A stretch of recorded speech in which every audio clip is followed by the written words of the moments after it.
Good day everyone, especially tayo Ma'am si Sherin Sarosa. I am John Lloyd Biondalo and my report is all about the Rizal choice of Morga. Why did Rizal choose Morga over the Spanish chronicles? Why does recommend Morga to his countrymen? Surely Antonio Pigafetta's account of the Magellan expeditions was more detailed and closer to the point of the first contact between the Philippines and Spain. Rizal's choice of reprinting Morga rather than other contemporary historical accounts of the Philippines was due to the following reason.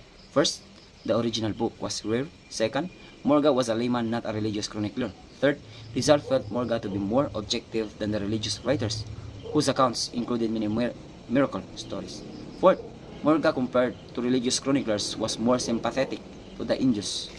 And finally, Morga was not only an eyewitness, but a major actor in the events he narrates. Morga's Sucesos was originally published in Mexico in 1609 and was therefore rare. In his introduction, Blumentritt notes that the book is so rare that a few libraries that have a copy card. It was the same care as they hold an Inca treasure Rizal. 1890 introductions.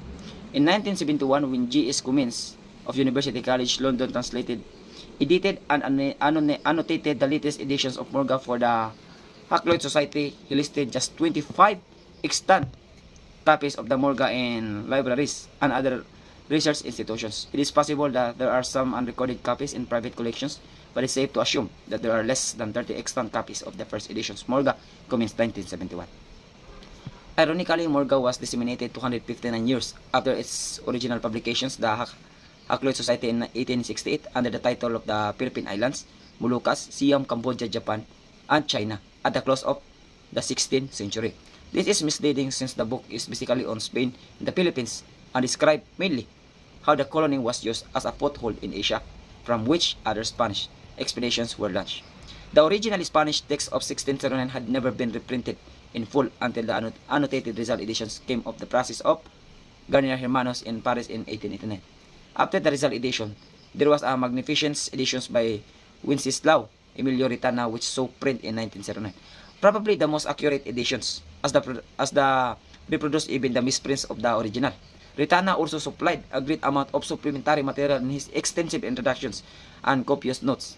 What makes Ritana's editions invaluable is the primary source material by Morga himself and other contemporaries, drawn from the Archivo General de Indias in Sevilla, which amplify and enrich the main text. Its only drawback is that it is inaccessible to those who cannot read Spanish.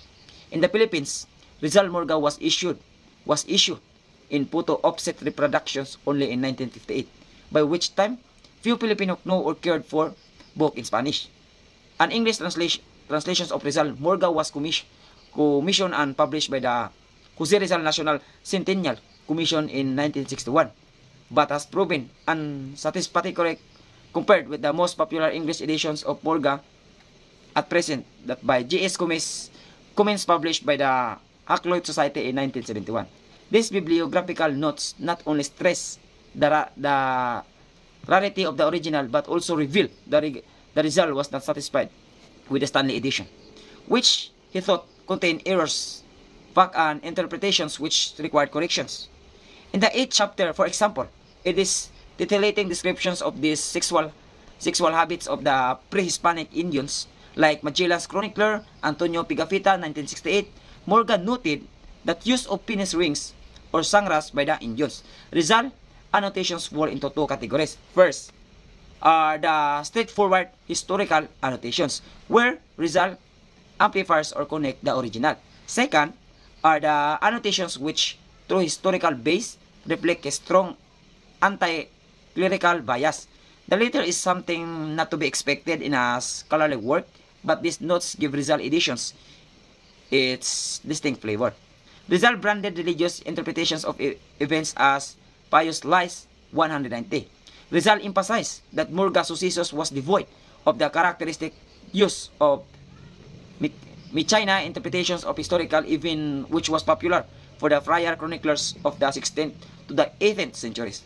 Their aim was not to record history as is, but to document the achievement of the religious order and, more importantly, to identify their readers. An example of this class in his historiography can be seen in Rizal caustic comments on the prior accounts of the Chinese uprising of 1603. He was particularly harsh on the claim that the Augustinian Antonio Flores, who in the words of Duarte, a Dominican friar, in one night took off the buttons of 200 vessels, burned some bigger one, and sank others, and with 2 arquebuses and something more than 400 bullets from 5 in the morning until 6 in the evening, killed more 600 Chinese. Later, he alone killed more than 3,000.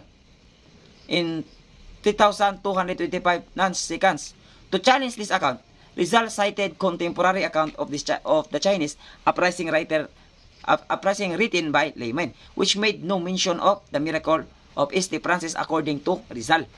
As 2 other chroniclers, Morga and Argensola, were silent on Saint Francis, perhaps the miracle was added only a year after the event. How elated Rizal would have been had the fun of the 400's sworn statement about the saintly apparitions given by Chinese prisoners sentenced to death for the uprising, were made after they converted the Catholicism, were baptized and abandoned. Furthermore, Rizal utilized Morga to discredit the work of the Dominician chroniclers Diego de Duarte, whose Historia de la Provincia del Santo Rosario de la Orden de Predicadores and Filipinas, History of the Province of the Holy Rosary of the Order of Preachers in the Philippines, was published in Manila in 1640 and was considered so authoritative it was often cited or repeated by later historians. In an extended footnote, spanning 2 pages, Rizal contrasted the work of Duarte and Morga, admitting that although the Dominicians' work was pleasant, charming, animated, and written in a picturesque style, it was marred by gaps, contradictions, distortions, unlike Morga, who was more faithful as a chronicler of the time. He covers up many things for politicians' reason, distorts events in 1890. In addition, there were Rizal experience of expressions in the colonial Philippines. That he was particularly sharp on the Dominicians can be explained by the agrarian disputes his family faced in Calamba, which was a Dominician's hacienda. However, Rizal had a soft spot for the... In addition, there were Rizal experience of expressions in the colonial Philippines. That he was particularly sharp on the Dominicans can be explained by the agrarian disputes his family faced in Calamba, which was a Dominican hacienda. However, Rizal had a soft spot from the Jesuits, who incidentally are not friars under whose tutelage he receives these early educations. The Jesuits, unlike the other religious orders, were spared arrest and abuse by the Filipino force during the second phase of Philippine revolutions that began in 1890. This can partially be explained by the fact that many leaders for the revolutions were former students of the Jesuits-run Ateneo Municipal. The Jesuits did promote a progressive education system, which is emphasis on philosophy, the humanities, and the natural science. Despite his soft spot for the Jesuits, however, Rizal also includes the jibes in his later annotations that the society of Jesuits was 50 years behind the enlightened circular opinion and science in Europe. Moreover, the Jesuits maintained a good reputation regarding their vows of property, and that is simply because the order was suppressed by the Pope in the 18th century. The Spanish king ordered the expulsions of the Jesuits and the confiscations of their property in all Spanish dominions. Therefore, the Jesuits had been absent from the Philippines from 1768 until they were allowed to return in 1859.